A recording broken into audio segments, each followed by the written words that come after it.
Pessoal, tudo bem com vocês?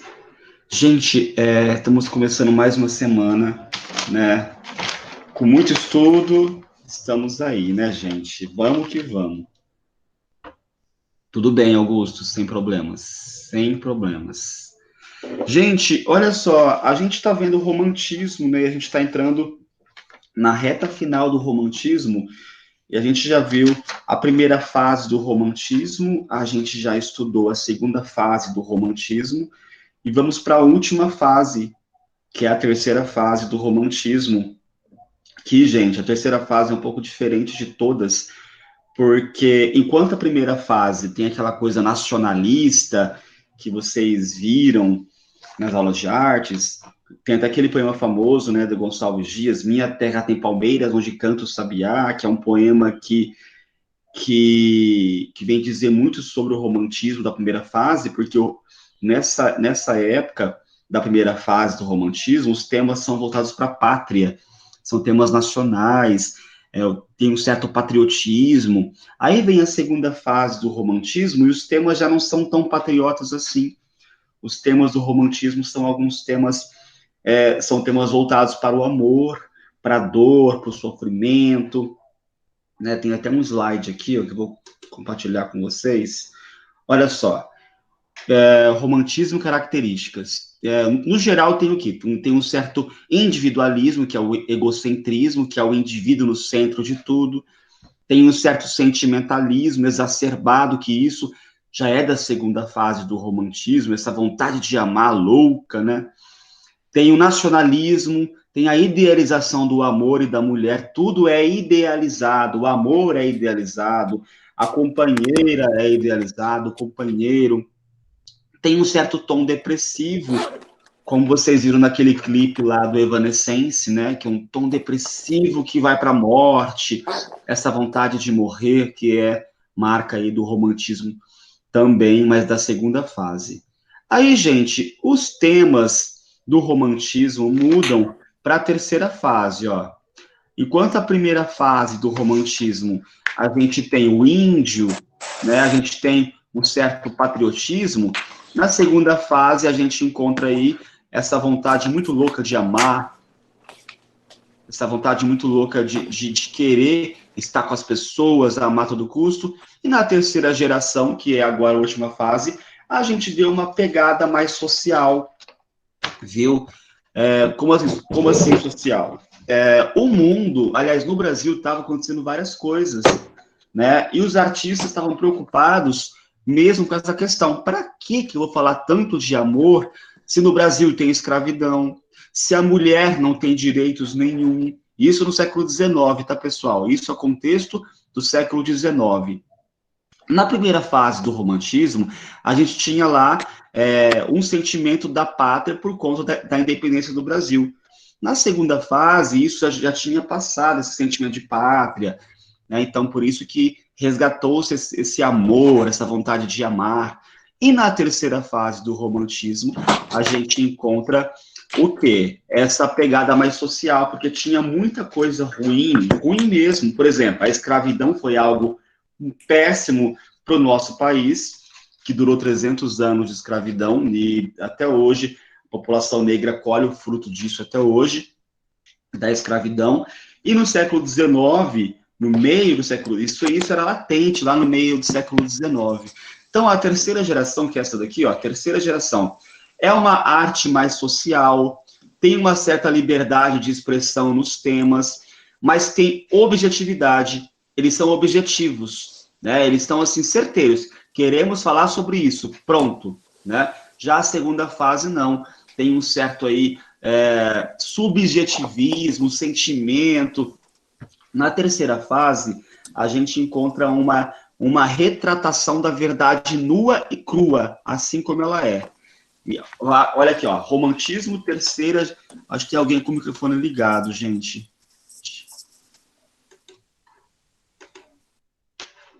A gente encontra aqui na terceira fase do romantismo, né, uma, uma pegada mais social. Olha só, a terceira geração romântica no Brasil é o período que corresponde de 1870 a 1890, conhecida como geração condoreira, uma vez que esteve marcada pela liberdade de uma visão mais ampla, então tudo era mais livre, né? Os temas eram livres. Isso, a ave, esse termo condoreiro vem da ave lá que habita na Cordilheira dos Andes, dos Andes, que é o condor, que tem por si só a liberdade, né, gente? Que a ave voa, é liberdade, o símbolo do condor é a liberdade. E o romantismo resgatou isso. É importante notar que nessa fase a busca por uma identidade nacional continua. Por exemplo, esses temas da pátria, da identidade nacional não foi abandonados, viu, gente? Mas não está mais focado na Europa, né? Porque o Brasil antes era muito focado, direcionado para a Europa. Agora, o Brasil nessa época volta os olhos para si mesmos, tá? Olha só. Então, temos no Brasil a população indígena que sofre, a população negra que sofre, e os românticos querem retratar sobre isso. Então, nós temos lá características. Tem um certo erotismo nas obras do romantismo, por quê, gente? Vou colocar para vocês aqui umas imagens do romantismo dessa fase, ó. Romantismo, erotismo. Vou colocar aqui no Google. Olha só, são temas do romantismo. Isso aqui, esse quadro, por exemplo, ó, é Professor, um não está quadro. mostrando. Tá, Eu mostrou. tô colocando agora. Esse quadro aqui, ó, é da última fase do romantismo, viu? Então, as mulheres são pintadas nuas, tem um certo erotismo nas obras do romantismo, olha só. Né? Isso para os românticos. Tem um certo. Mas é só da mulher, tá, gente? A gente não vê homens pintados dessa forma no século XIX. Então, é um pouco tanto machista, assim, em relação a isso. E nós temos também a questão do pecado, né? Sempre pecado, sempre não pode, e ao mesmo tempo uma liberdade de expressão. Outro tema muito importante do romantismo na terceira fase é o abolicionismo. E o que seria isso? Abolicionismo são as pessoas que lutavam contra a escravidão. Então, grande parte dos temas do romantismo, tanto na poesia quanto na arte, na pintura, eram temas voltados pela liberdade da população negra. Então, tem um certo abolicionismo aí também nessa última geração. Então, com isso, a realidade social é retratada nos quadros, no teatro, na dança, na música, toda uma realidade social. E também tem, enquanto a segunda fase do romantismo tem um amor exacerbado, na terceira fase não. Tem a negação desse amor. Esse amor já não é tão importante, porque acabou sendo um saco para eles. Nossa, falar de amor, mais uma vez, com tanta coisa que está acontecendo no Brasil. Aí, olha aqui, pessoal, esse quadro é do século XIX, viu? Da terceira fase do romantismo. Enquanto o romantismo, na segunda fase, a gente tem uns temas de idealização da mulher, do amor, na terceira fase tem a pegada mais social. No caso aqui, a escravidão. Aqui é um quadro, se eu não me engano, do Jacques Arago, viu, gente? E ele pintou aqui o navio negreiro. E a gente tem aqui também o Castro Alves, que fez um poema inspirado nesse quadro, que chama Navio Negreiro, esse poema também, que ele fala assim no poema, lá no final, pessoal, ó, são mulheres, não, ele começa assim o poema, né? Ó Senhor dos desgraçados, dizei-me vós, Senhor Deus, se é loucura, se é verdade, tanto horror perante os céus? Ó mar, por que não apagas com a esponja de tuas vagas do teu manto este borrão? Gente, borrão, ele fala da escravidão, né? Por que o mar não vem e joga para longe esses navios que carregam aí população negra? E ele roga a Deus, ó Senhor Deus, por que permite isso? Tanto horror, tanta coisa ruim. Então, o Castro Alves, ele foi um poeta que lutou bravamente contra a escravidão, embora ele tenha morrido muito jovem, ele não viu aí a população negra ser livre, tá, pessoal? Aí temos aqui, o Jacques Arago foi um pintor do século que morou no Brasil, E ele também, ele não suportava a ideia de ter uma pessoa negra, pelo fato de ser negra, e ser escrava. Nada a ver. Então, ele meio que condenava a escravidão. E ele pintava aqui, ó, dessa forma mesmo, nua e crua, aqui, ó, castigo de escravo, tá vendo? A gente sabe que foi bem pior do que isso, o castigo, né, dessas pessoas, e é uma luta também nossa, viu, gente? Viu? A luta contra o racismo é uma luta também nossa, embora nós não sejamos negros, viu? Então, temos aqui também o Jean-Baptiste Debré, que também retratou, que ele morou no Brasil também, esse artista, o Jean-Baptiste Debré, que ele pintava aí a realidade nua e crua dos povos negros, sendo aí torturados mesmo, tá vendo? Em praça pública. Além de apanhar, gente, esse castigo era humilhante, porque todo mundo via eles sendo castigados. Aí temos aqui um outro quadro, do Debré, também, olha só, percebam, gente, temos aqui, no caso, esse senhor aqui, que seria o dono, chama sapataria esse quadro, tá? Temos aqui, ó, o sapateiro, que é o dono desse estabelecimento, com vários escravos aqui, e esse certamente foi uma coisa boba que ele fez e está sendo castigado por isso, viu? Eles apanhavam assim, gente, por motivos mais bobos possíveis. E essa moça aqui, gente, também foi uma escrava, e ela tá dando de mamar. Certamente, esse bebê aqui é filho desse senhor. Por quê? As sinhás, que eram adonas, entre aspas, né, dos escravos, elas não gostavam de amamentar, não, viu, gente? Elas tinham os filhos dela, e elas davam para uma negra amamentar, uma ama de leite, eles falavam assim, uma ama de leite, elas não queriam ter o peito caído, então eles davam as crianças aí para as escravas amamentarem. Aí temos aqui, olha só, temos aqui também outro quadro do Debré, né? A gente não sabe se ele está cortando o cabelo, se ele está sendo castigado. E temos aqui também outro quadro do Debré. É muito forte na gente, porque olha só o quanto que a arte é importante, porque retrata também uma realidade social. Tem até uns doidos hoje no século XXI que dizem que não houve escravidão no país, que foi uma coisa inventada pelos livros de história. Olha que loucura, gente, as pessoas falarem isso, que não houve escravidão no país, e tem gente que fala que não houve nem ditadura, né? O povo meio doido da cabeça.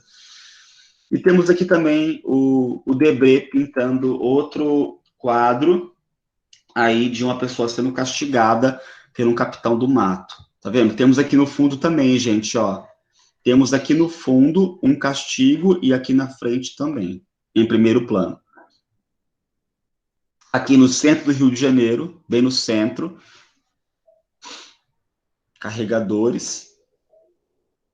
E temos aqui, gente, um filme, que esse aqui, o último, que vocês conhecem o filme 12 Anos de Escravidão? Todo mundo conhece? É um filme que retrata a escravidão nos Estados Unidos. Assim, é bom ver um trechinho porque mostra o quanto foi a nossa realidade também, que era semelhante, viu, gente? Os castigos, né, como os negros foram torturados, e isso para o romantismo é tema, viu? Então, esse filme foi feito em 2014, ganhou vários Oscars, porque retrata como realmente foi. Só compartilhar com vocês aqui, ó, que é a cena que a moça é torturada aí por esse senhor aqui, que ele era obcecado por ela. Só que como ele não podia tê-la, né, ele castigava ela por motivos bobos também. No caso aqui foi por um sabonete.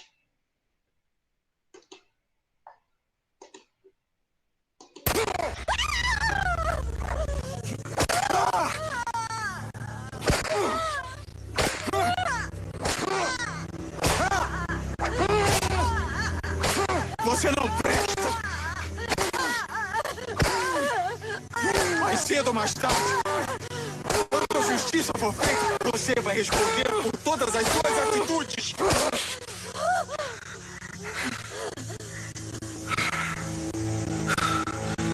Ouça, Isso não importa. Um homem faz o que quiser com o que é dele. Este momento é de grande prazer. Então eu acho melhor que tenha muito cuidado para não me irritar. Gente, essa cena é terrível, tá? Nossa, ela é terrível mesmo, porque mostra quanto foi a realidade da população negra em todos os países. É um filme maravilhoso. Essa moça, a atriz, ela ganhou o Oscar de melhor atriz por esse filme. Esse filme ganhou o Oscar também de melhor filme por esse filme. Então, quem puder assistir, tem na Netflix, e é muito lindo esse filme.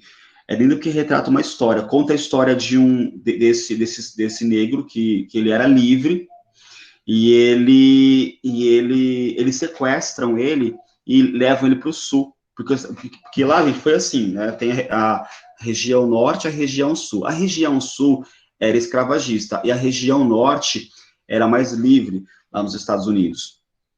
E ele é sequestrado e levado para o sul, e lá ele é feito como escravo. É um filme maravilhoso. E no Brasil não foi diferente. Tanto que aí ele fala no trechinho, né?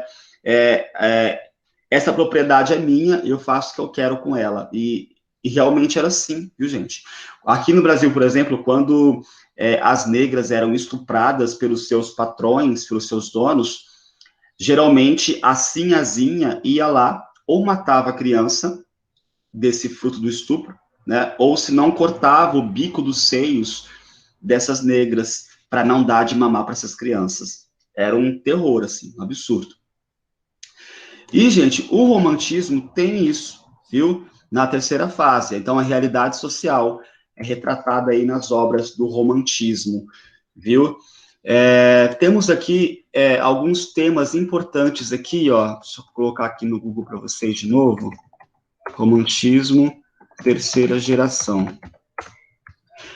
Aí, gente, a terceira geração romântica, os temas sociais são esses, viu? Então tem essa pegada mais social. É o caso aqui, um outro exemplo de obra dessa época é essa obra aqui, ó, que também retrata a realidade social do Brasil. Tá vendo, gente? Ó, uma sinhazinha sendo servida aí, né? E a filha dela sendo servida pelos negros, pelos escravos, no caso, né? Temos aqui toda uma realidade social retratada nessa obra. Foi um período meio ruim não, né? Foi um período péssimo para o Brasil, viu? Por quê, gente? Porque é horrível pensar que a gente teve seres humanos sendo aí perseguidos, arrancados da sua terra natal e jogados num país que eles mal conheciam para sustentar esse povo, praticamente, porque eles trabalhavam muito para essas pessoas ficarem ricas, viu? Então, gente, ó, qual que é a diferença crucial da segunda fase do romantismo e para a primeira fase do romantismo? Essa daqui, ó. Essa aqui é a segunda fase do romantismo. O amor exacerbado. Aqui também, ó. Tudo é maravilhoso, tudo é bonitinho, tudo é lindo. Na terceira fase, isso começa a mudar. A realidade social é retratada, viu? Tem algumas obras que também retratam mulheres na terceira fase. Por quê, gente? No século XIX, grande parte das mulheres não podiam estudar, né? Tinha que casar muito jovem, aos 14, 15 anos, e geralmente as mulheres eram impedidas de estudarem, mesmo assim, que não podia, né? Era muito machista, essa sociedade ainda é machista, né, gente? Olha só, também do romantismo na segunda fase, tá vendo, ó? Tem uma idealização do amor, tá vendo? Tem um rapaz sempre cortejando a moça, e a moça sempre pura, donzela, virgem, toda de branco também. É a tal da idealização da mulher, do amor. A mulher tinha que ser pura, tinha que ser donzela, tinha que ser virgem, e nessa época, e se não fosse, era um absurdo, né, gente? Para a época, né, uma mulher conhecer a vida. Tá vendo aqui, ó, outra obra, acho que parei de compartilhar com vocês, né? Então, o romantismo traz isso, Então, a primeira fase do romantismo é uma fase mais patriota.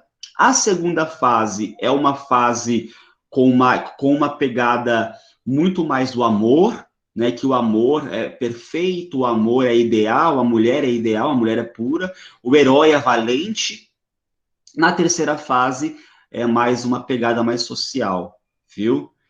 Deixa eu só colocar uma outra obra. Um grande pintor, aí no romantismo, na primeira fase, temos lá, olha só a diferença, ó. Primeira fase do romantismo, primeira geração, né? Olha só, a pegada é mais voltada para o Brasil. Olha só, a paisagem, os índios, a pátria, isso aqui para a primeira geração romântica, a primeira fase do romantismo, tá vendo? Os índios são retratados, a pátria, a natureza. Para a segunda geração romântica, vou colocar aqui a segunda geração romântica, para vocês verem a diferença entre os temas. A segunda geração romântica é uma geração mais do amor. Tem sempre a figura de uma mulher solitária, pensando na vida de branco, pensando no amor que não deu certo, né?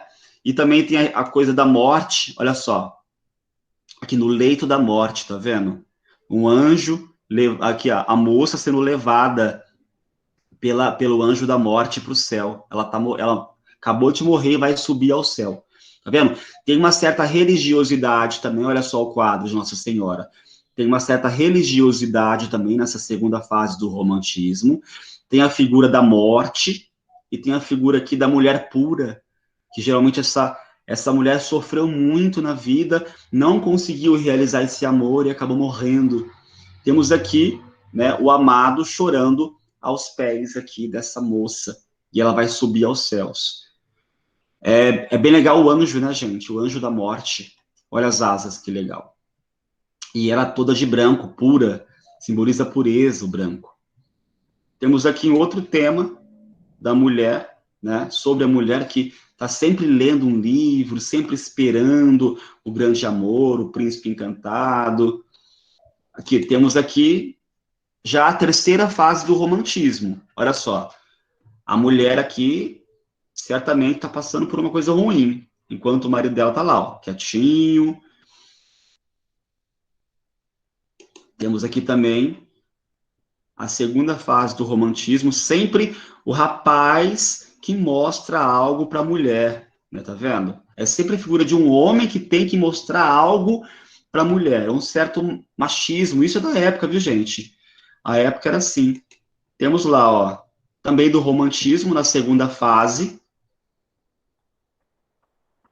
amar sobre a lua e os namorados amando sobre essa lua. A lua é muito romântica nessa época. Aqui, ó, tem uma certa sensualidade também, olha aqui, ó. Uma certa sensualidade, jamais que um rapaz no cotidiano pegaria assim na cintura da moça em praça pública, na rua, no bosque, jamais. Isso aqui não podia. Aqui também, ó, o beijo é sensual, isso aqui para a segunda fase do romantismo, tá, gente? Então, os temas mudam muito, e a terceira geração é essa pegada aqui mais social. E você aqui, ó, tá vendo? Olha a diferença entre primeira, segunda e terceira geração do romantismo. A terceira geração romântica, ela é mais social.